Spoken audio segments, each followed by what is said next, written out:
Hello again, welcome back to the channel. Today I want to talk about Baudolino by Umberto Eco. Umberto Eco is an Italian author. This copy of the book that I read was translated into English. What I've noticed from the books that I've read by Umberto Eco is, one, he is a highly educated, highly intelligent man. His prose is very dense, very descriptive, very well thought out. The other thing is he likes to set his novels in a historical context and introduce the fiction from there. I've read The Island of the Day Before, Baudolino, The Name of the Rose, The Mysterious Flame of Queen Loana, and Foucault's Pendulum.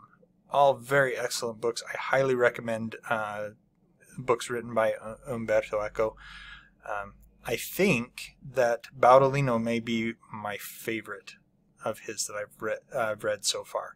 I have at least one more of his books on my bookshelf waiting to be read. The Prague Graveyard, or Prague Cemetery. I forget what the title is. It's something Prague.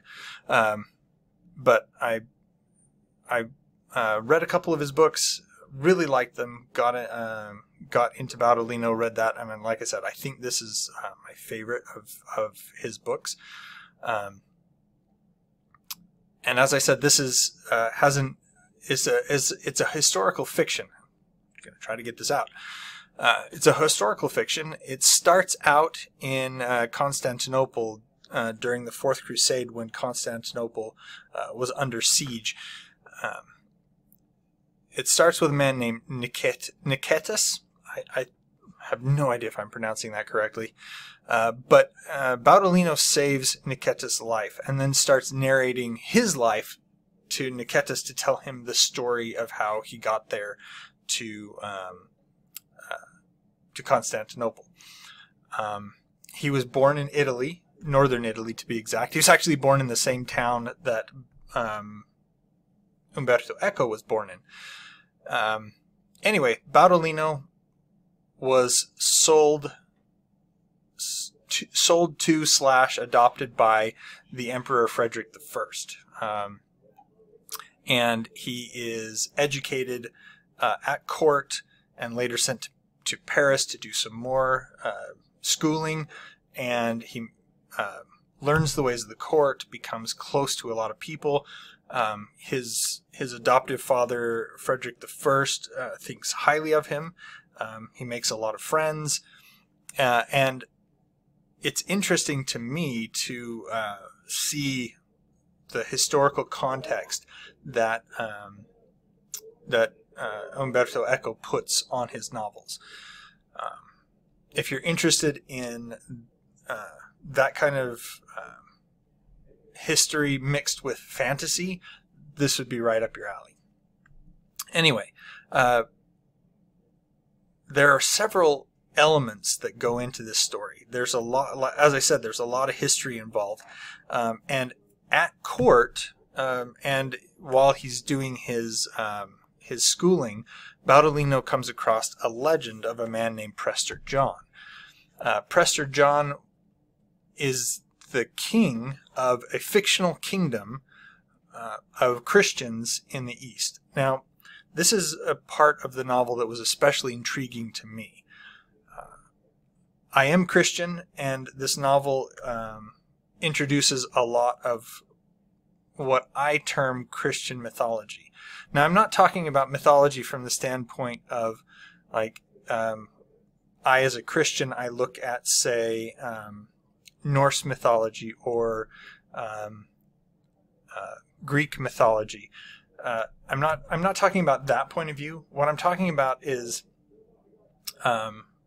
Christians believe that Christ was the Son of God, came to the world to atone for sins and things, and to reconcile man to God.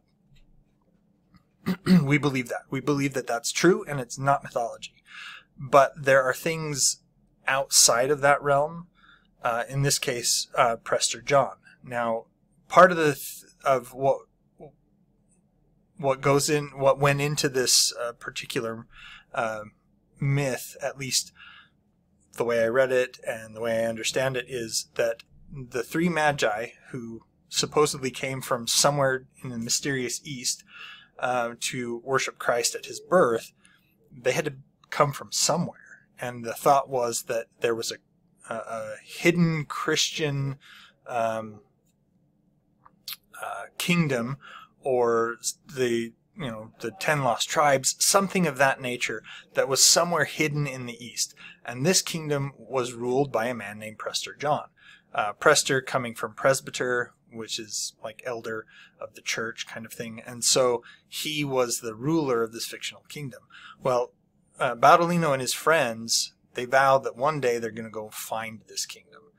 And then, of course, it switches back to, I shouldn't say switches, but they vow to go find this kingdom, but then they're still bound to the historical context. And so when the Emperor Frederick III goes on crusade, he ends up dying. And the historical fact is that he died of drowning. But in the novel, it's presented as a locked room mystery. Somehow, Frederick I was killed in this locked room. How did that happen? And there's suspects, and Baudolino is the detective, because he's a very intelligent, very smart man. And in order to not tarnish the legacy of the emperor, they hide the fact that he was murdered.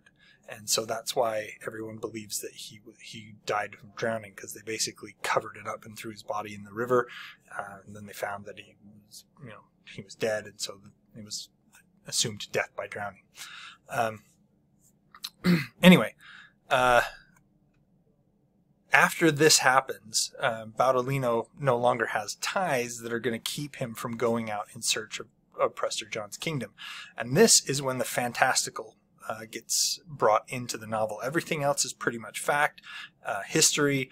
There may be some, creative fiction added in, like the death, the murder mystery death of Emperor Frederick I. But when Baudolino and his friends go to the East to find the kingdom of Prester John, instead of making this a novel of discovery where they go and they find out what's actually there, this is when the fantasy kicks in. And they go and they find these fantastical places filled with these fictional creatures. Monopods are also called sciapods, if I remember right. They're basically these creatures that have one leg and a giant foot, and they hop around, and when they get tired, they lay down and they arch their foot over their head to provide shade. There's satyrs and chimeras and manticores and blemmies and unicorns and all sorts of stuff that they run into as they're going along. And the whole time they're trying to get through this to find this kingdom of Prester John, and they're searching through this land of fantasy to try to come to this mythical kingdom. And while this isn't necessarily purely Christian fiction at this point, unicorns, manticores, basilisks, they are all from different fictional, I shouldn't say fictional, what I'm trying to go for is mythologic. There are different mythologic origins here. The fact that they're looking for this Christian kingdom hidden somewhere in Asia to the east, that's the part that really was fascinating to me, to learn more about some of these past Christian mythological ideals. I highly recommend the books by Umberto Eco. Highly recommend Baudolino. Very fantastic. Very well written, very well translated. Both the author and the translator did excellent jobs at their craft. I cannot say how much I loved this book. It was astounding and fascinating to me. If you have questions about other books that I may or may not have read, if you have suggestions, please leave them down below in the comments. And as always, like and subscribe, and have fun.